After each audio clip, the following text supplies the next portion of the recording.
As a senior female leader, are you worried about your peers and very senior people in your organisation seeing your public speaking nerves kick in meetings, presentations, town halls, panel discussions?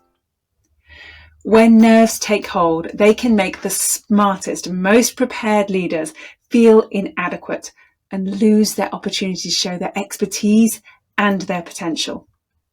The good news is that you can learn how to manage those nerves so that they don't negatively impact your performance.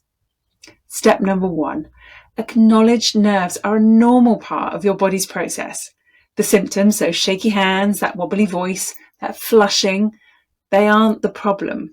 The thoughts you attach to those symptoms are. Step 2, notice the most draining negative thought that you have, i.e., they're going to think that I'm not smart enough to be part of this team. Step 3, ask yourself, is this a fact or is this a feeling? Do you have empirical evidence to prove or disprove this? Step number 4, reframe that thought into something more supportive.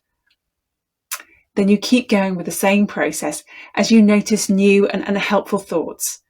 You'll notice that those physical symptoms, they start to subside. When it comes to public speaking, what you think about yourself, it matters. It matters to you, it matters to your audience, and your immediate impact, as well as your career prospects. If you're looking for support in developing your leadership communication skills as you head to very senior leadership or maybe even to the C-suite, then we have a coaching solution that is built exactly for you.